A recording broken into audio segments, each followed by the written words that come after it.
ታሪካችን የሚጀምረው ሃይስኩል ውስጥ የምትማረውን ሲሆን የምትባል ልጅ በማሳየት ነው። ሁልጊዜ ህይወት ሁለት አይነት ገጽታ አላት። በሀብትም አንዱን ጫጭባ ድሃ ስታረገው አንዱን የናጠጠ ሀብታም ታረጓለች። ሲሆንም እንደ ማንኛውም ድሃ ልጅ አንገቷን ደፍታ የምትማር ጎበዝ የሆነች በትምህርት ቤት ውስጥ አለች የምትባል ምርጥ ተማሪ ናት። በምትማርበት ትምህርት ቤት የሚያውቋት በጠቅላላ ጓደኞቿ ሲሆን የሀብታም ልጅ እንደሆነች ስለሚያውቁ በድህነቷ እጅግ አብዝታ ነው የምታፍረው። ሆኖም ሲሆን ድህነቷን ከሷ ላይ አርቃ ጥላ ገንዘብና ዝናን የራሷ በማድረግ እንደ ሁሉም የሀብታም ልጆች ምርጥ የሆነ ህልም ያላት ተማሪ እንደሆነች እንረዳለን። አንድ ቀንም የሀብታም ልጅን ለማስጠናት የወጣ ክፍት የሥራ ማስታወቂያ በማግኘቷ ቃለመጠይቅ ለማድረግ ወደ ቦታው ትሄዳለች። ወደዛም እያመራች ከጓደኛዋ ጋር ሜሴጅ የተጻጻፈች ሲሆን ጓደኛዋም ሀብታሞቹ የሚማሩበት ትምህርት ቤት አመልክተሽ እዛ ገብተሽ ለምን አትማሪም ትላታለች። እንደዚህም የመከረቻት ሀብታም ስለምትመስላት ነበር። ድህነቷን የምታውቀው ሲሆንም እንኳን እዛ ትምህርት ቤት እየከፈለች ትማሪ ቅርና በብሩ ላይ እንኳን ማለፍ እንደማትችል ስለምታውቅ ጥያቄያቸውን አደባብሳ ታልፏለች። በመቀጠልም ከባሷ ከወረደች በኋላ ጓደኛዋ የተዋሰችውን መነጽር በማድረግ እንደ ቤተ መንግሥት ባማረ በር ላይ ትቆምና በሩን በማስከፈት ወደ ውስጥ ትገባለች። ነገር ግን ወደ ውስጥ ከገባች በኋላ መኖሪያ ቤቱ በጣም የሚያምር ስለሆነ እንደዚህ አይነት አይታ ስለማታውቅ ትልቅ ሆቴል መስሏት ፈዛ ትቀራለች። ለነገሩ አዲስ መሆኗን ያስተዋለችው ባለቤቷም ሲሆንም በመጥራት እንድትቀመጥ ካረገቻት በኋላ ያመጣቻቸውን ፋይሎች አገላብጣ በማየት ሲሆን የሰጠችው የቀበሌ መታወቂያ ፎቶ ጋር ምንም እንደማትገናኝ ትነግራታለች። ሲሆን የሚያስገባችው መታወቂያ የእሷ እንዳልሆነ በመናገርና ነገር ግን ስራው ያስፈልጋት ስለነበር እንደዛ እንዳረገች በመናገር ብዙ ምክንያቶችንም በመጨመር ሴትዮዋን ታሳምናታለች። ሴትዮዋም ሲሆንን ልጇ በትምህርት ብዛት እየተወጠረች ስለሆነ በዋነኝነት በሂሳብ ትምህርት ብቻ አተኩራ እንድትረዳት እንደምትፈልግ ትነግራታለች። በመቀጠልም በስራው ተስማምተው ከቤት ወጥታ በምሽት ተረኝነት ወደምትሰራበት ሱፐርማርኬት ታመራለች። በመቀጠልም የተበደረችውን መነጽርና መታወቂያ ለባለቤቷ ትመልስላታለች። በሚቀጥለው ቀንም ሲሆን ክፍሏ ውስጥ ሆና ትምህርቷን እያጠናች እያለ ራሷን እላፊ ከማጨናነቋ የተነሳ ንስር ስለነሰራት አፍንጫዋን በሶፍት ታጸዳዳለች። በዛው ሰዓት ግን አንዲት ልጅ መታ መምህራቸው እንደሚፈልጋት ትነግራታለች። ወደ መምህሯ ጋም ቢሮ ስትሄድ አስቀምጧት ብዙ ጊዜ ተስፋ ያደረገችበት የትምህርት ዕድሏን ሌላ አስተማሪ እንደወሰደባትና መሄድ እንደማትችል ይቅርታ እየጠየቀ ይነግራታል። ሲሆንም ህልሟ በጠቅላላ ተሰናክሎባት ተስፋ በመቁረጥ ስሜት ወደ ክፍሏ ትመለሳለች። ጓደኞቿም ስለ ትምህርት ውስጥ ጠይቋት ድህነቷ እንዳይታወቅባት ሆን ብላ መሄድ እንዳልፈለገች ታስመስላ ትነግራቸዋለች። በዚህም ልቧ ተሰብሮ ማታ ላይ ወደ ቤት ስትገባ አባቷ የታክሲ ብር ለመቆጠብ ብሎ ረጅም መንገድ በእግሩ ስለሄደ እግሩን አሞት እያቀሰተ ታገኘዋለች። አባቷም እንደዚህ የሚያደርገው የሷን ፍላጎት ለማሟላት ነበር። አባቷ ለሷ እንደዚህ እንደሚያደርግ ስታውቅ ያዘነችው ሲዮ የባሰ ታዝናለች። አልጓ ላይም ሆና ለምን ሀብታሙኝ አልተፈጠርኩም በሚል ቁጭት ታዝናለች። በቀጣዩ ቀንም ወደምታስጠና ልጅ በመሄድ የቤት ስራዎቿን እየሰራችላት የሀብታሟ ልጅ ደግሞ ከልብሶቹ ጋር የሚሄደውን ቦርሳ በመስታወት ላይ ቆማ ስትመርጥ ፊልማችን ያሳየናል። እቺም ልጅ እያንዳንዱ ቦርሳዎች ምን ያህል ብር እንደተገዙ ዋጋቸውን ለማስቀናት በሚመስል መልኩ ለሲዮን ትነግራታለች። ሲዮንም የምታስመርጣት ሁለቱም ቦርሳዎች አንድ አይነት ከለር እንዳላቸው ነግራት፣ ነገር ግን አንደኛው ከሷ ጋር እንደሚሄድ ነግራት መርጥላታለች። ልጅቷ ግን ሁለቱም ቦርሳዎች አንድ አይነት ናቸው ስላለቻት በቃ አንዱን ስጁ ብላ ትሰጣታለች።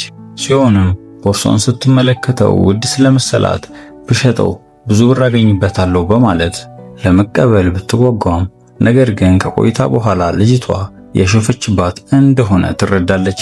በመቀጠልም ልጅቷ ድሃዎች እንደዚህ አይነት ቦርሳ አንይዝም አንፈልግም እያሉ የሚያወሩት መያዝ ሳይፈልጉ ቀርተው ሳይሆን ስለሌላቸው ነው በማለት በአሽሙር ትጠዘጥዛት ጀመር። በዚህም ንግግሯ ሲሆን እጅግ አርጋ ብትናደድም ምንም ማድረግም ሆነ ማለት ስለማትችል ንዴቷን በውስጧ ይዛ ዝም ትላለች። በሚቀጥለው ቀን ሲዮ የሀብታሟ ልጅ ከትምህርት ቤት ሳትመለስ ወደ መኖሪያ ቤታቸው በመሄድ ሁሉንም የቤት ስራዋን በጠቅላላ ከሰራችላት በኋላ ቤት ውስጥ ዞር ዞር ስትል ስታሾፍባት ስለነበረችው ቦርሳ አይኗ ስለገባች አርጋው መስታወቱ ፊት ትቆማለች። ከዛም ስልኳን አውጥታ ፎቶ በመነሳት ሶሻል ሚዲያዎች ላይ ፖስት ታደርጋለች። በንጋታውም ፖስት ያደረገችውን ፖስት የተመለከቱ ተማሪዎች በጠቅላላ እውነትም የሀብታም ልጅ ስለመሰለቻቸው ሁሉም ከበዋት ስለ ቦርሳው በጥያቄ ያጣድፏት ጀመር።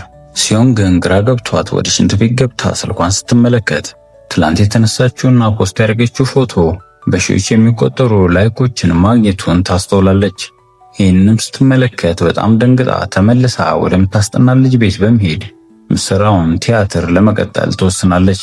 ወደ ልጆቹ ትመለስና እኔ ማውራት ስለማልወድ እንጂ ልጥጥ ያልኩ የሀብታም ልጅ ነኝ ብላ ትቀድዳለች። ከዛ ጊዜም ጀምሮ ሲሆን በትምህርት ቤት ውስጥ ታዋቂ ተማሪ መሆን ትጀምራለች። በየቀኑም ቀድማ ወደዛ ቤት እየሄደች የልጅቷን ልብሶችና ቦርሳዎች እየለበሰች ፎቶ በመነሳትና ሶሻል ሚዲያዎች ላይ በመፖስት እንዲሁም የሚያምርበት ከሆነ ሌሎች ማስታወቂያዎች በመስራት ትክክለኛ ሀብታም መሆን እንዳለባት ለራሷ እቅድ ታወጣለች። ጓደኞቿ ግን በእውነት ትክክለኛ ሀብታም ከሆንሽ ለምን ዕቃዎችሽን ይዘሽ ወደዚያ መጪ ይሏታል። እሷም በንግግራቸው ትንሽ ብደነገጥም ነገር ግን አሰብ በማድረግ ለእናንተ ለድሆች አዝኜና ስሜታችሁ እንዳይጎዳ በማለት ነው ትላቸዋለች።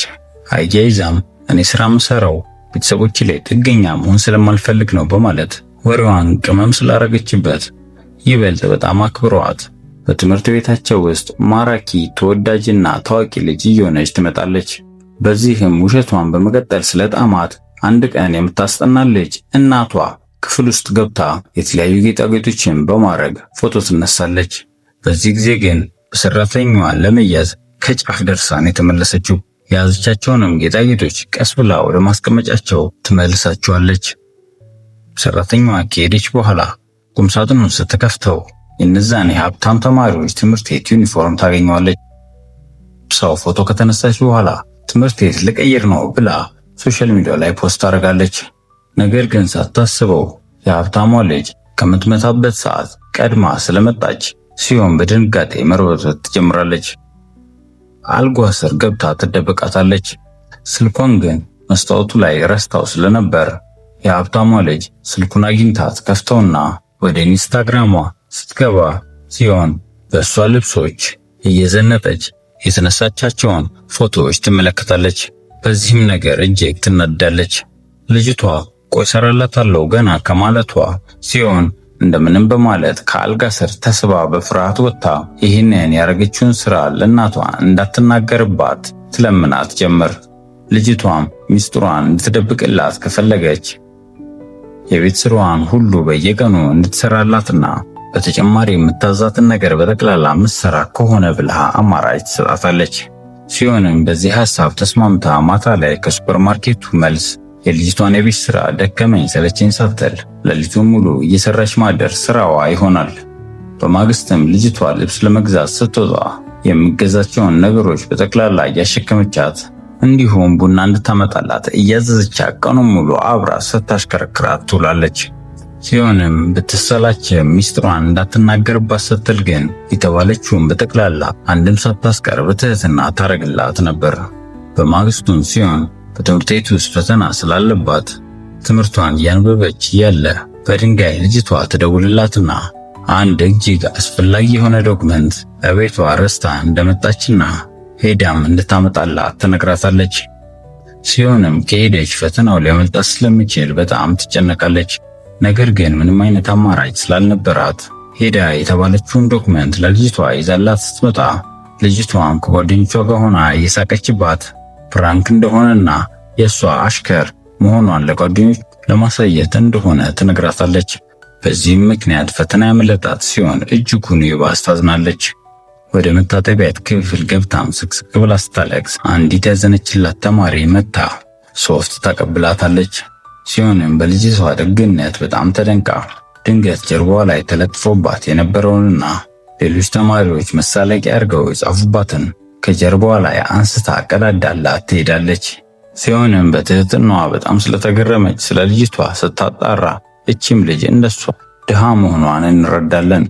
ወደ ኋላም ተመልሰን ታሪኳን ስናይ በነጻም የትምህርት ዕድል ወደ እነዚህ ሀብታሞች ትምህርት ቤት ገብታ የሀብታሞቹ ልጆችም ደሃነሽ እያሉ ሲያንገላቷት ለመበቀል መረጃዎችን አሰባስባ ለዳይሬክተሩ ነግራው ነበር።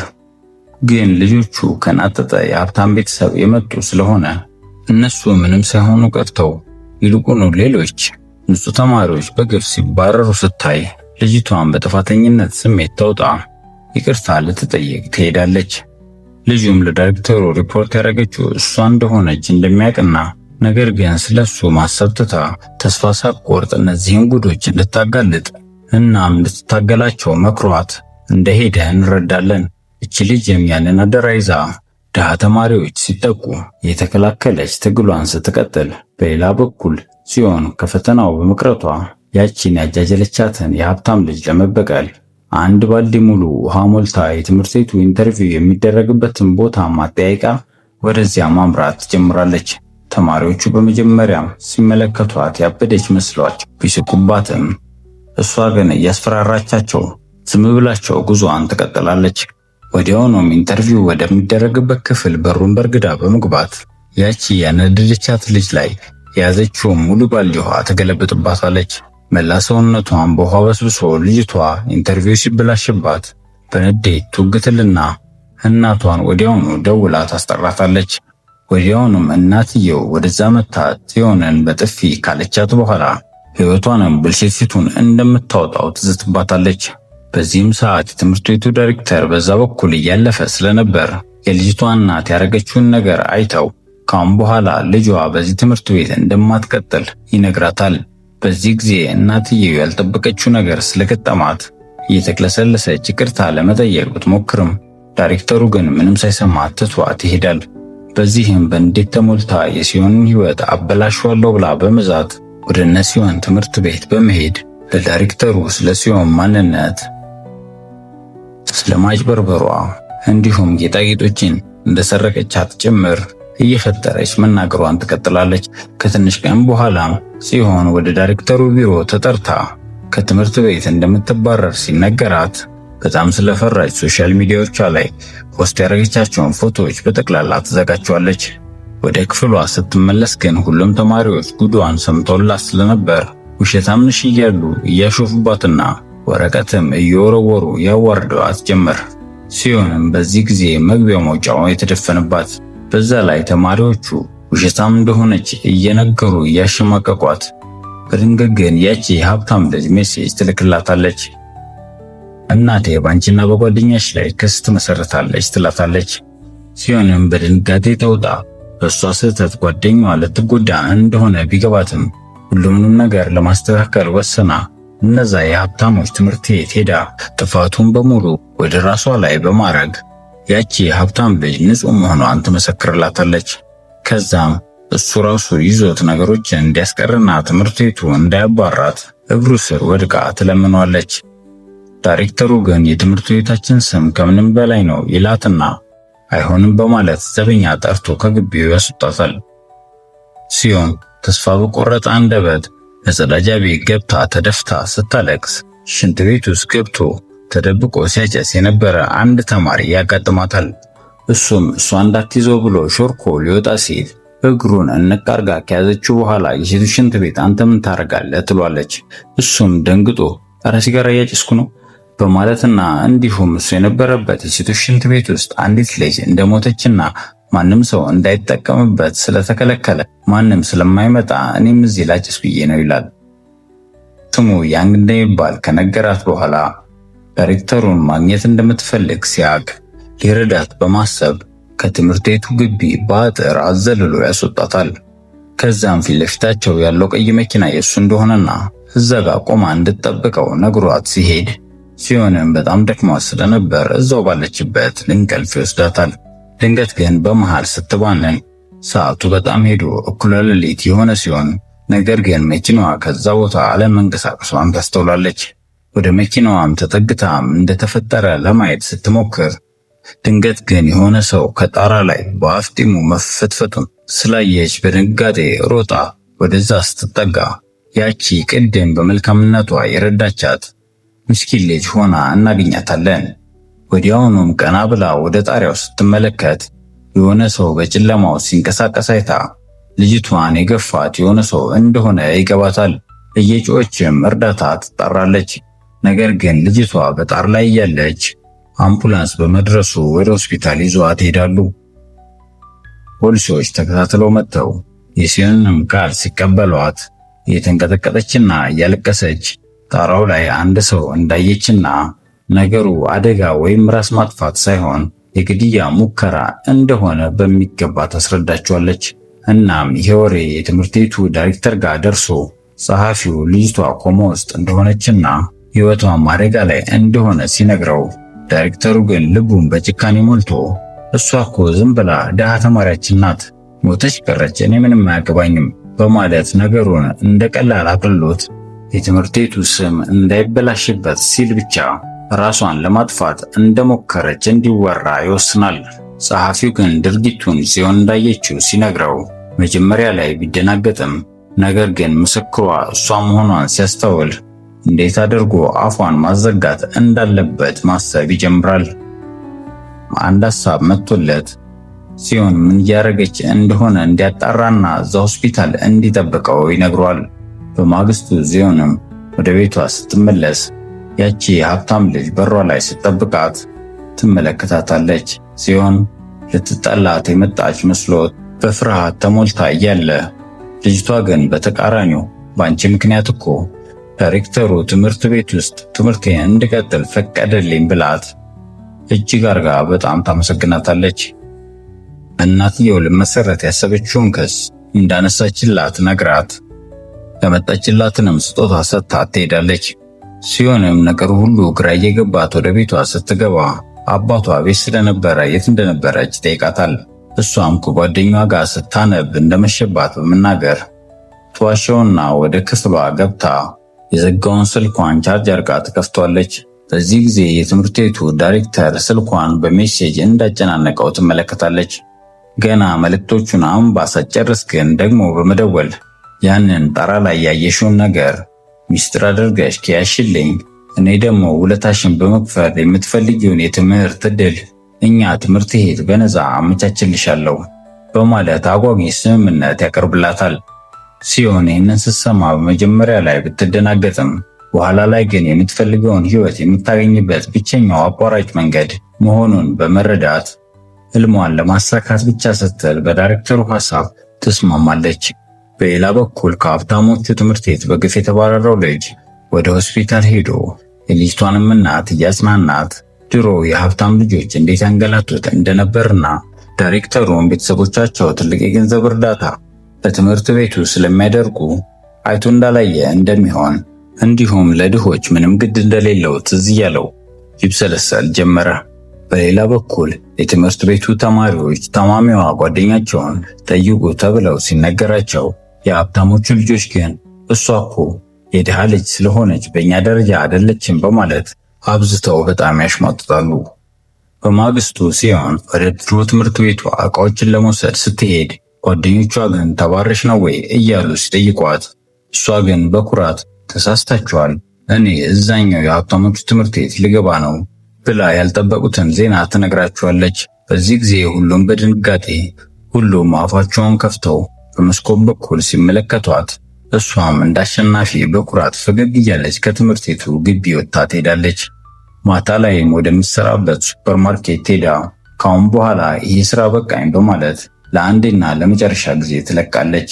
ጓደኛዋንም ያደረገችላት ነገር ሁሉ አመስግና ብዙ ነገሮቿ እንደተለወጡላት በደስታ ትነግራታለች። ነገር ግን ከዳይሬክተሩ ጋር በሚስጥር ያስማማቸውን ስምምነት ሳትነግራት ትቀራለች። በማግስቱም የዳይሬክተሩ ጸሐፊ ያንን የትምህርት ቤቱን የሀብታም ዩኒፎርም ሲያመጣላት ትለብሰውና እንዴት እንደሚያምር አይታ እየተደሰተች ልክ እንደ ሀብታም ልጆች ወደ ሞል ትሄድና ለዩኒፎርም የሚሆን ማች የሚያደርግ ጫማ ለመግዛት ዋጋውን ትጠይቃለች። ነገር ግን የሰማችው ዋጋ ፈጽሞ ለሷ የማይመጥናት አይነት ነበር። ነገር ግን እሷ እስከዛሬ ድረስ ያጠራቀመችውን ገንዘብ ጠራርጋ በማውጣት አንድ ጫማ ብቻ ገዝታ ትወጣለች። ጫማዋንም ይዛ ከሞሉ እየወጣች እያለ ድንገት መንገድ ላይ ከአንዲት ልጅ ጋር ትጋጭና ልጅቷ የያዘችውን ቡና በጠቅላላ ጫማዋ ላይ ትደፋባታለች። ሲዮንም በድንጋጤ እየሮጠች ወደ ሽንት ቤት ገብታ ጫማውን ታጣጥበዋለች። እንደጨረሰችም ካርቶኑን ስትመለከት ከዳይሬክተሩ ጋር ምን እንደተስማማሽ አውቃለሁኝ የሚል ጽሑፍ ታገኛለች። በዚህም ጊዜ ያቺ የተጋጨቻት ልጅ እንደሆነች አውቃ ልትፈልጋት እየሮጠች ብትወጣም ልታገኛት አልቻለችም። ተመልሳ ግን ወደ ሽንት ቤቱ ስትገባ ያን ያህል ዋጋ የከፈለችለት ጫማዋ መሰረቁን አይታ በድንጋጤ ክው ትላለች። ነገር ግን ሌላ ልጅ ያንኑ አይነት ጫማ አርጋ ወደ ሽንት ቤቱ ትመጣለች። ሲሆንም ልጅቷ የሰረቀቻት ስለመሰላት ጫማዬን መልሺ ብላ ትይዛታለች። ነገር ግን ያላወቀችው አንድ ነገር ቢኖር ይህች ልጅ ጂን የምትባል በጣም ሀብታም የትምህርት ቤቱ ንግስትና የጉልበተኞች አለቃ መሆኗን ነበር። ጂንም የሲዮንን ዩኒፎርም ካየች በኋላ አዲስ ገቢ ስለሆነች ማንነቴን ስላላወቀች ነው በማለት ራሷን ከካበች በኋላ ሶፍት አውጥታ ፊት ለፊቷ ላይ ወርውራ ድጋሜ አጠገቤ ብትደርሺ ትጸጸቻለሽ ትላታለች። ሲዮን ግን ንዴቷ አናቷ ላይ ስለደረሰ ወደ ሽንት ቤት መግባት እንደመውጣት ቀላል አይደለም በማለት ከኋላ ፀጉሯን ይዛ ወደ ስር እየጎተተች በጥፊ አላክታ ትለቃታለች። በመቀጠልም ጫማዋን ተቀብላ ወደ ሱቁ ትመለሳለች። ነገር ግን ጫማዋን ለመመለስ ብትሞክርም ካርቶኑ ግን ስለሌለ አንቀበልም ብለዋት ተስፋ በመቁረጥ በፌስታሏ ይዛ ወደ ቤቷ ትሄዳለች። በሌላ በኩል ጂን በደረሰባት ጉዳት ንዴቷ ከአቅሟ በላይ ሆኗል። ከዚህም የተነሳ ሲዮን ለመበቀል ማታ እቅዶችን እያወጣች ተራለች። በንጋታው ሲዮን አገር ሰላም ብላ በአዲስ መንፈስና ደስታ ወደ አዲሱ ትምህርት ቤቷ ትገባለች። ግቢውንም ዞር እያለች ስትመለከት ያየችው መዋኛ ገንዳ፣ የኳስ ሜዳ እንዲሁም ልዩ ልዩ መዝናኛዎች ሁሉም ተማሪ የሚመኘው ሆኖ በማግኘቷ ውስጧ በሐሴት ይሞላና ራሷን እንደ ዕድለኛ ሰው ቆጥራ ደስታለች። ጂኒ ግን ገና ትምህርት ቤት እንደደረሰች እሳት ጎርሳ ትመጣለች። ያ የቆሰለውን ፊቷን ጓደኞቿ ሲመለከቱ በጣም ይደናገጣሉ። ምንም ሳታወራ ያቺ ሲዮን የምትባል አዲሷን ተማሪ አምጡልኝና ሕይወቷን ምስቅልቅሉን እናውጣው ብላ ለጓደኞቿ ትዕዛዝ ትሰጣቸዋለች።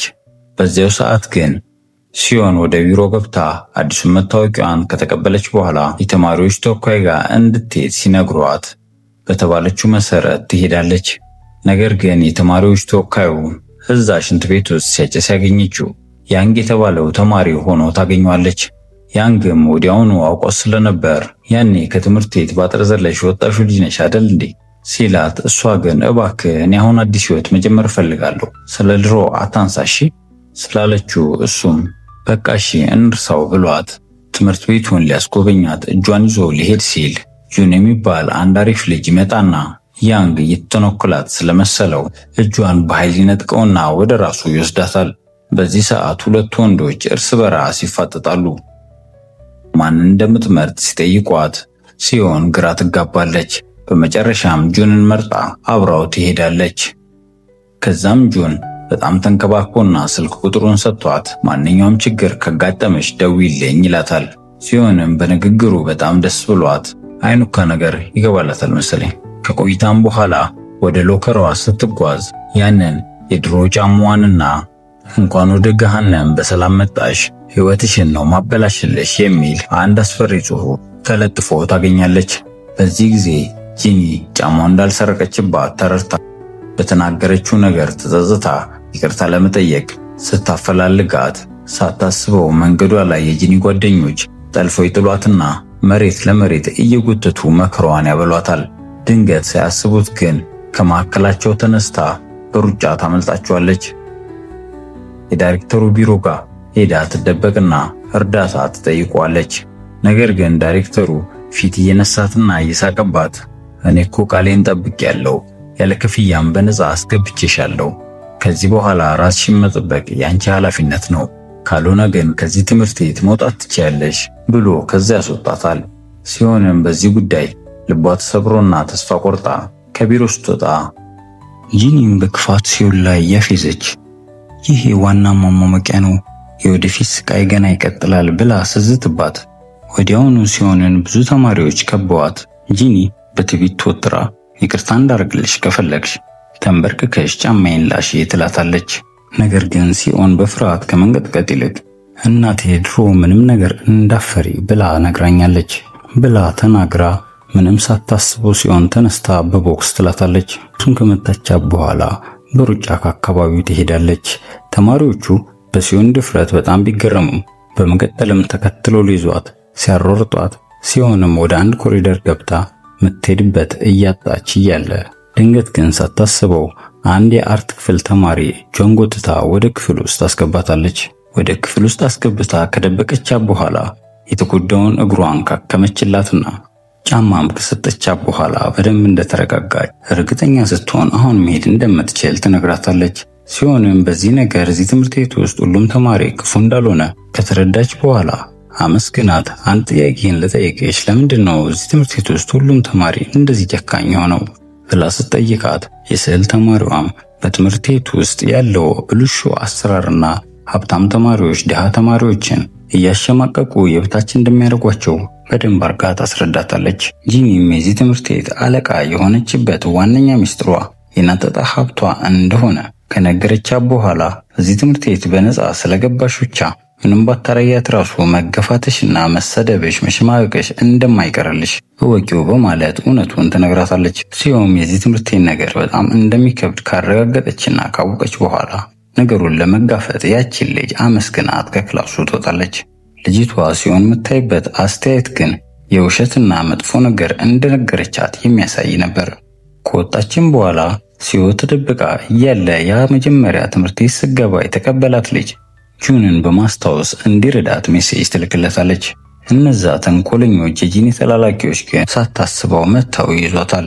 እሷም ስልኳን በማውጣት የምታረጉትን ነገር እንዳለ ቀርጬ ኢንተርኔት ላይ ነው መለቀው ብላ ብታስፈራራቸውም እነሱ ግን እኛ እኮ የሀብታም ልጆች ነን፣ ምንም ብታረጊ ማንም አይነካንም በማለት ሊመቷት እሷ ይጠጋሉ። በዚህ ጊዜ ግን ጁን ኬት መጣ ሳይባል ድንገት መጥቶ ሳትወርቅ በፊት ያድናታል። ሁሉም ተማሪዎች ጁን የትምህርት ቤቱ ዳይሬክተር ልጅ እንደሆነ ስለሚያውቁ ለሷ መደረቡ በጣም አናዷቸው በግርምት ይመለከቱታል። በማግስቱም ጂኒ ወደ ቤቷ ሄዳ ከእንጀራ እናቷ ጋር ስትጣላ ፊልማችን ያሳይናል። ለካ ጂኒ ድሆችን ከልቧ የምጠላበት ዋና ምክንያት የእንጀራ እናቷ ድሮ ድሃ የነበረችና አባቷን አታላ በማግባት ሀብቱን በጠቅላላ የተቆጣጠረች ሴት ስለሆነች ጂኒ ድሆች በጠቅላላ አጋጣሚ ካገኙ እንደዚህ አይነት መጥፎ ስራ ይሰራሉ ብላ ስለምታምን እንደሆነ ከፊልሙ መረዳት እንችላለን። በሌላ በኩል ጁን ሲሆንን ይዞ ጣራ ላይ ወጥቶ የተጎዳውን እግሯን እያከመላት ስትመለከተው ጁን በሌላ መልኩ አስባ ይሄ ልጅ ለኔ ፍቅር ስላለው ነው እንደዚህ የሚንከባከበኝ ብላ ብታስብም ድንገት ግን በወሬያቸው መሃል እኔ መወዳት እዛ ኮማ ውስጥ ያለችውን ልጅ ነው ብሎ ነገሩን ሁሉ ገደል ይከተዋል። በመቀጠልም ያችን ልጅ ከጣራ ላይ የገፈተራት ማን እንደሆነ ካየሽ ንገሪኝ ሲላት ሲሆንም ይሄን አጋጣሚ ለራሷ ጥቅም ልታውላ አስባ ማን እንደሆነ አውቃለሁ፣ ምነግርህ ከሆነ ከጉልበተኞቹ ታድነኛለህ፣ እንዲሁም ለተወሰነ ጊዜ ፍቅረኛዬ የሆንክ ታስመስላለህ ስትለው እሱም እውነቱን ለማወቅ ሲል እሺ ብሎ በሐሳቧ ይስማማል። እናም በማግስቱ ትምህርት ቤት ሲመጡ በመኪናው ይዞ ከመጣ በኋላ እጅ ለእጅ ተያይዘው ወደ ትምህርት ቤት ሲገቡ ተማሪዎቹ በጠቅላላ በነገሩ ግራ ይጋባሉ። ሲሆን አይነኬ ከሆነው ከዳይሬክተሩ ልጅ ጋር መሆኗን አይተው ተማሪዎቹ በጠቅላላ በቅናት ሲቃጠሉ ጁንም ለጓደኞቹ ግንኙነታቸውን ከማረጋገጥም በላይ ከዛሬ ጀምሮ ማንም ተማሪ አይኗን ቀና ብሎ እንዳያት ያለበለዚያ ግን ጥላቸው በጠቅላላ ከሱ ጋር እንደሚሆን ያስጠነቅቃቸዋል። ሲሆንም ወደ ክፍል ስትገባ እስካሁን ድረስ ሲያዋርዷት የነበሩት ተማሪዎች ባህሪያቸው በጠቅላላ በአንዴ ተቀይሮ ሁሉም ጓደኛዋ ለመሆን እንደሚፈልጉ ትመለከታለች። ሲሆንም ለመጀመሪያ ጊዜ ትምህርት ቤት ውስጥ በኩራት መንቀሳቀስ ስትጀምር የሀብታሞቹ ልጆችም የሚያዘጋጁት ድግሶቸው ላይ ይጋብዟት ጀመር። ነገር ግን ለግብዣው የምትለብሰው ምንም አይነት ልብስ ስለሌላት ያቺን ጓደኛዋን ትጠይቃታለች። ልጅቷ ግን ከዛች ከምታስጠኛት የሀብታም ልጅ ተዋሺ በማለት ሐሳቧን ታካፍላታለች። ሲሆንም በሐሳቧ ተስማምታ ኮራ ብላ ወደ ልጅቷ በመሄድ ነገር ግን ልጅቷ ልብሱን ዝም ብላ እንደማሰጣትና ለልብሱ ማስያዣ የሚሆን ነገር ይዛ እንድትመጣ ትነግራታለች። ሲሆንም ያጠራቀመችውን የተወሰነ ብር አምጥታ ለልጅቷ ብትሰጣትም ልጅቷ ግን ከቀሚሱ አንጻር ያመጣችው ብር ፍጹም ትንሽ እንደሆነና የቀሚሱም ዋጋ $12000 እንደሆነ ትነግራታለች። ከዚያም ቀሚሱን አውስሻለሁ ግን አንድ ነገር ቢሆን ውርድ ከራሴ በማለት ታውሳታለች። ለበሰችም በኋላ ፓርቲው ድረስ በመኪና ትሸኛታለች። ነገር ግን ሲሆን ፓርቲው በር ላይ እንደደረሰች ፍርሃት ተሰምቷት ተመልሳ ልትሄድ ስትል ጓደኛዋም አግኝታት አንቺ ከማን ታንሻለሽ? ከሁሉም የተሻልሽ ቆንጆ ናት ብላ ስላበረታታቻት ሲሆንም ፈታ ብላ በኩራት ወደ ፓርቲው ትገባለች። ገባችን በኋላ የሀብታሞችን ዓለም አይታ ስትዝናና በድንገት ግን የአንድ ሀብታም ልጅ ሆን ብላ ገፍትራ ትጥላታለች። ሲሆንም አደናቅፏ ስትወርቅ የያዘችው መጠጥ እዛ ውድ የሆነ ልብስ ላይ ተደፍቶ በጠቅላላ ልብሱን ያበላሸዋል። ሲሆንም በዛ ውድ ልብስ መበላሸት ተደናግጣ ቶሎ ብላ ልታጸዳዳው ስትሞክር ያቺ ትምህርት ቤት የተመደቻት ጃኒ ይባስ ብላ ሙሉ ወይን አንስታ እሊዋ ላይ ማንቆርቆር ትጀምራለች። በመቀጠልም ቦታሽን እወቂ፣ ከኛ ጋር ስለሆንሽ ብቻ ሀብታሞች ማለት አይደለም፣ ቦታሽን ካላወቅሽ ደግሞ እኛ እንደዚህ ያደረገን እናሳውቅሻለን በማለት በጣም ታፌዝባታለች። ሲሆንም እጅግ ተናዳ ተነስታ ልታንቃት ስትል የጂኒ ቦዲጋርዶች መጥተው ፓርቲው የጂኒ እንደሆነ እየነገሯት እንደ ቆሻሻ ነገር አንጠልጥለው ያባሯታል። ነገሩ ሁሉ የጂኒ ሴራ እንደሆነ ተረድታ በጸጥታ አንገቷን ደፍታ ወደ ቤቷ ትመለሳለች። በዚህ ላይ ግን በጣም ተከፍታ ሳትጨርስ ልብሱን ያዋሰቻት ልጅ ጉዳዩን ስለሰማች በአንድ ወር ውስጥ የልብሱን ዋጋ በጠቅላላ ካልከፈልሽኝ አሳስርሻለሁ የሚል መልእክት በሜሴጅ ትልክላታለች። ሲሆንም በዚህ ምክንያት ሌሊቱ ሙሉ እንቅልፍ አጥታ ታድራለች። በነጋታው ጠዋት ቁርስ ላይ ለአባቷ ብር እንደምትፈልግ ስትነግረው አባትየውም ስንት ብር እንደምትፈልግ ሲጠይቃት እሷም ቀስ ብላ እየተሸማቀቀች 12000 ብቻ እንደሆነ ትነግሯለች። በዚህ ጊዜ ወንድሟ እርር በማለት የምትጠይቂውን ሰው አታቂም እንዴ? እኛ ራሱ ተሰብስበን ብንሸጥ እንደዚህ አናወጣም እያለ አባሮ ወደ ክፍሉ ይመልሳታል። ክፍሏም ከገባች በኋላ በሯን ቆልፋ በዛ በተበላሸ ቀሚስ ላይ ተደፍታ ማልቀስ ትጀምራለች። ግን ይህን ነገር የሰማው ጁን በጣም ስለተናደደ ጂንን አግኝቷት ከልጅነት ጀምሮ አብሮ ያደጉ ልጆች መሆናቸውን እየነገራት ሲሆንም ካሁን በኋላ መንካት እንደሌለባትና የምታደርገውን ነገር እንድታቆም ቢያስጠነቅቃትም ጂኒ ግን እየሳቀችበትና እያፌዘችበት ምትወድ ይመስልሃል እንዴ? ለገንዘብ ብቻ ብላ እንደተጠጋች ማወቅ አለብህ። ነገር ግን ጁን ወሬዋን ከምንም ሳይቆጥረው በተቀመጠችበት ትቷት ይሄዳል። ከቆይታም በኋላ የሲዮን በፓርቲ መዋረድ በቪዲዮ ተቀርቶ የትምህርት ቤታቸው ግሩፕ ላይ ሲለቀቅ ያንግ የሚባለው ልጅ አይቶት በጣም ያዝንላትና ሊያጽናናትም ፈልጎ ወደ እሷ ይሄዳል። ነገር ግን እሷ ጋር ሲደርስ ከአንድ አጠራጣሪ ሰው ጋር ያያታል። በመቀጠልም ሰውየው ሊተነኮላት ያለ መስሎት ሊያድናት ስላሰበ ተንደርድሮ መሃላቸው በመግባት ሰውየውን ያንቋል። ሲሆንም አይተውተው እሱ ላፕቶፕን የሚገዛ ሰው ነው በማለት ታገላግላቸውና በዚህም ምክንያት እንደ ካሳ ሰውየው ስላሳዘናት $50 ትቀንስለታለች። ያንግም እሷ የተናደደችው በሱ መስሎት ሊያረጋጋት ሲከተላት የተናደድኩት ባንተ ምክንያት $50 ለሰውየው ስለቀነሱ የታክሲ ድንቡሎ ኪሴ ውስጥ ስለሌለ ይሄ ሁሉ መንገድ ወደ ቤቴ በእግሬ ልጓዝ ነው ብላ ስትጮህበት ያንግም ባረገው ነገር የጥፋተኝነት ስሜት ተሰምቶት ብር ከሆነ እኔ ሰጥሻለሁ ቢላትም የደሃ ቀብራሯ ሲሆን ግን በፍጹም አልቀበልም ትሏለች። ያንግ ግን ቢያንስ በሞተሬ ልሸኘሽ ብሎ ሞተር ላይ አፈናጦ ቤት ሲያደርሳት በጥሩ ፊት ደስ እያላት ታመሰግነዋለች። ወደ ቤትም ከገባች በኋላ ለቀሚሱ ብር ለማግኘት ያሏትን ዕቃዎች በጠቅላላ በርካሽ እየፖሸረቻቸው ለማሟላት ብትሞክርም የዕዳውን ግማሽ እንኳን መሸፈን ሲያቅታት ተስፋ ትቆርጣለች። በነጋታውም ትምህርት ቤት ውስጥ ወክ እያደረገች እያለ ተማሪዎቹም እያዩት ሲያሾፉባት ግራ ገብቷ ባለበት ሁኔታ ለካስ ጀርባዋ ላይ መናጤ ደሃ ነኝ የሚል ወረቀት ለጥፈውባት እንደሆነ አይታ ታነሷለች። ተናዳ ስትቀደውም ጂኒ ከፊት ለፊቷ በመምጣት በአሸናፊነት ስሜት ስታንጓጥጥባት ሲሆን ከውስጧ ተሰምቷት ለምንድነው ግን እንደዚህ የምታረጊኝ? አንቺ እንደሆንሽ እዚህ ትምህርት ቤት አለቃ ነሽ፣ ምን አግዱዬብሽ ነው በማለት ስትጠይቃት ነገር ግን ጂኒ ያለ መልስ በትዕቢት ስትመለከታት ሲሆን አይኗን እየተመለከተቻት ምን ሆነሽ ነው ግን ቀናሽብኝ እንዴ? እንደ ቀናሽብኝ ደግሞ ሁላችንም አውቀንብሻል ስትላት ጂኒም በንዴት ርር ብላ አንቺ ከዚህ ትምህርት ቤት ስትወጪ ብቻ ነው እኔ ሰላም ማገኘው፣ ከፈለግሽ የቀሚሱን ብር እኔ ልስጥሽና ከዚህ ትምህርት ቤት ውጪልኝ፣ ለዚህም እንድታስቢበት 1 ሳምንት የማሰቢያ ጊዜ ሰጥሻለሁ በማለት ትታት ትሄዳለች። ከዛ ቀን ጀምሮም በየቀኑ ወደ አጠገቧ እየመጣች የማሰቢያ ቀንሽ እያለቀ ነው፣ ምን ላይ ደረሽ እያለች ሁሌ ታጨናንቃት ጀመር። እናም በዛው ሳምንት አንዱ ቀን ላይ ሲሆን ትምህርት ቤት እየሄደች እያለ ከኋላዋ የመኪና ክላስ ሰምታ ጂኒ መስላት በንዴት ስትዞር ክላክስ የሚያደርገው ጂኒ ሳትሆን ጁን ነበር። ጁንንም ወደ መኪናው እንድትገባ ጋብዟት ስለ ቀሚሱ እንደሰማ እየነገራት ከወቀሰ በኋላ እኔ መወዳት ያቺ ልጅ እንዳንቺ እኮ አይደለችም፣ ድሃ ብትሆንም ለራሷ ክብር ያላት ሴት ናት በማለት ስምምነታቸውን ፈጽማ ነገሩን ማን እንዳረገ እንድትነግረው ቢጠይቃትም ሲሆን ግን እውነቱን ስለማታውቅ ጨንቋት ከመኪናው ከፍታ ወርዳ ልትሄድ ስትል ወደ ጭንቅላቷ አንድ ሀሳብ ብቅ ስላለላት በመመለስ የዛለታ የሴት ጥላ አይታ እንደነበር በመናገር የገፈተረቻት ልጅ ግን ሴት እንደሆነች ወሳኝ የሆነ መረጃ ትሰጧለች። በመቀጠልም አንተ ቃል በገባኸው መሰረት ግን ከጉልበተኞቹ እየጠበከኝ አይደለም በማለት ትታው ትሄዳለች። በነጋታውም ያቺን ሳሊ ልጅ አግኝታት ችግሯንና ዕዳ እንዳለባት ስትነግራት ልጅቷም ለሁሉም የሚረዳ አንድ ሀብታም ልጅ አለ በማለት ሂጂና ገንዘብ ጠይቂው ይሰጥሻል በማለት ትነግራታለች። ሲሆንም በየዋህነት አምና ሄዳ ያንን ልጅ ብር ትጠይቋለች። እሱ ግን በፈገግታ ይቀበላትና ነገር ግን የሱ ሞዴል ሆና የሰጣትን ልብስ በጠቅላላ እየለበሰች ፎቶ እንድትነሳና እንድታስተዋውቅለት ቅድመ ሁኔታ ይጠይቃታል።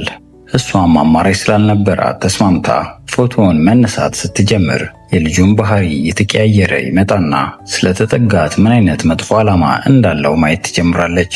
ልጁም የፈለገው ሌላ ነገር እንደሆነ ስትረዳ ለትንሽ ነገር ብላ ክብሯንና ማንነቷን እንደማሰጥ በመናገር ልጁንም ተጸይፋው እያለቀሰች ከክፍሉ ትወጣለች። በሌላ በኩል ጁን ሆስፒታል ሄዶ ኮማ ውስጥ ያለችውን ፍቅረኛውን እያያት የድሮውን ጊዜ በማስታወስ ድሮ ማን ነበር የሚያሰቃይሽ ንገሪኝና ሄጄ በቀልልሽ ቢላትም እሷ ግን ምንም እንዳይሆንባት ፈርታ ዝም ስትለው እሱም አንቺ ደካማና ፈሪ ነሽ በማለት ተጣልቷት እንደነበረ ትዝ ይለዋል። አሁን ላይ ግን እሷን ባለመጠበቁ እጅግ ተሰምቶት ራሱን እየወቀሰ እጇንም አጥብቆ በመያዝ ከአሁን በኋላ እጠብቅሻለሁ ብሎ ቃል ገብቶላት ወደ ቤት ከመሄዱ በፊት የአባቱንም ቢሮ በድብቅ ሰብሮ ይገባና ልጅቷን ከጣራ ላይ የገፋት ማን እንደሆነ የሚያሳይ መረጃ ለማግኘት ሲበረብር ይቆያል። ሲሆን በህልሟ ያቺ ልጅ ወድቃ ደም በደም ሆና እንዲሁም እጇ ላይ ደም የነካው የአንገት ሐብል ጨብታ ስለተመለከተች ከእንቅልፏ ደንግጣ ባና ትነሳለች። የአንገት ሐብልም እጇ ላይ እንዳለና የዛለታ አንስታው እንደነበር ታረጋግጣለች። ከዛም ሐብሉ የዛች የገፋቻ ልጅ ንብረት ነው ብላ ስላሰበች በጣም ወሳኝ ፍንጭ እንዳገኘች ሰማትና ካሁን በኋላ ያችን ወንጀለኛ መጋለጥ እንዳለባት ትወስናለች። በሌላ መልኩ በነጋታው ጄኒ ከእንጀራ እናቷ ጋር ተፋጣ እንመለከታለን። ሴትዮዋም ከአባቷ እንዳረገዘችና ይህን ልጅ ደግሞ ስትወልደው የአባትሽን ንብረት በሙሉ እሱ ነው የሚወርሰው፣ አንቺም ባዶ እጅሽን ነው ምቀሪው ብላ ስትነግራት ጂኒም በንግግሯ በጣም ትደነግጣለች። ነገር ግን ድንገት ሲሆን ቦታው ላይ ስለደረሰች ሴትዮዋን ተከላክላላት ለጂኒም ውሃ ከሰጣቻት በኋላ እንድትረጋጋ ስላደረገቻት ጂኒ በሲሆን ደግነት ተገርማ አዝነሽልኝ ነው እንዴ ብላ ስትጠይቃት ሲዮ ግን እስቲ ያቅል ልጄ ሕይወትሽ ምንም ያህል ከባድ ቢሆን ከኔ አይበልጥም። እኔ እኮ እዚህ ትምህርት ቤት ለመቆየት ስል ሁሉን ነገሬን አጥቻለሁ። አሁን ላይ ግን ከዚህ በላይ ማጣው ነገር ምንም ስለሌለ ከመንገዴ ዞር ብቲ ነው የሚሻልሽ፣ ካልሆነ ግን በጣም ነው የምትጎጂው ብላ አስጠንቅቃ ትሄዳለች። ከዛ ቀን በኋላ ሲሆን ሙሉ ትኩረቷን ትምህርቷ ላይ አድርጋ በኃይለኛው መቸከል ትጀምራለች። ከተወሰነ ቀን በኋላም ክፍል ተቀምጣ እያለች ጁን ክፍል መጥቶ ላናግርሽ ሲላት እምቢ ብትለውም እሱ ግን እጇን ይዞ ልክ እንደ ፍቅረኛዋ በማስመሰል ወደ ውጪ ይዟት ይወጣል። ደጅም ከወጡ በኋላ ምን ሆነሽ ነው ዝም ያልሽው? ወንጀለኛውን ሰው እንዳገኝ እረዳሃለሁ ብለሽኛል ነበር ቢላትም እሷ ግን ተጨማሪ ችግር ውስጥ መግባት ስላልፈለገች ካሁን በኋላ እኔ እንደዚህ አይነት ነገር ውስጥ የለውበትም ትሏለች። እሱ ግን እምቢ ካልሽኝ ካሁን በኋላ ሚስጥርሽን በጠቅላላ ለዳይሬክተሩ አባቴ እነግረዋለሁ ብሎ ስላስፈራራት ግራ ይገባታል። ጁን የገፊውን ፊት ሳታየው ዋሽታ እንደነገረችው ለዳይሬክተሩ ከተናገረ ከትምህርት ቤት እንደምትባረር ስለገባት በፍርሃት ተውጣ ምን ማድረግ እንዳለባት ግራ ይገባታል። በዚህ ግራ መጋባት ውስጥ ሆና ከማታውቀው ስልክ አንድ ሜሴጅ ተልኮላት ስትከፍተው ያንን የሀብታም ልጅ ብር እንዲሰጣት ለማሳመን እነዛን የቀበጥ ፎቶዎች ስትነሳ የሚያሳይ ፎቶ ተልኮላት ይህንን ጉድሽን በየቦታው ነው ምበትነው የሚል ጽሑፍ ይደርሳታል። ሲሆንም በነገሩ እጅግ ግራ ተጋብታና ተጨንቃ ወደ ክፍሏ ስትመለስ ክፍል ውስጥ ያቺ ሳሊ ልጅ ሲሆንን መረበሽ ተመልክታ ምን ሆነሽ ነው የሚል ጽሑፍ ጽፋ ታቀብላታለች። ሲሆንም እዚህ ክፉ ትምህርት ቤት ውስጥ በጠቅላላ አንድ ደህና ሰው እሷ ብቻ መሆኗን አይታ እየገረማት በጣም ታመሰግናታለች። ነገር ግን ያላወቀችው የልጅቷን እባብነት ነው። ማታ ላይም ወደ ቤቷ ገብታ የልጅቷን እጅ ጽሑፍ በስርዓት ስትመለከተው ከዚህ በፊት ሞሉስ ሚስጥርሽን በጠቅላላ አውቃለሁ ተብሎ ቦርሳ ውስጥ ከተከተተው ማስፈራሪያ ጋር አንድ አይነት ስለሆነ ምስክር መሆን የምችለው እኔ ብቻ መሆኔን አውቃ ቪዲዮም ሆነ ሌሎች ተንኮሎችን የምትሰራው የምታውቀውን ለማወጣጣት ያቺ ሳሌ ልጅ እንደሆነች እርግጠኛ ስትሆን በማሳየት የፊልማችን ምዕራፍ 1 ይገባደዳል።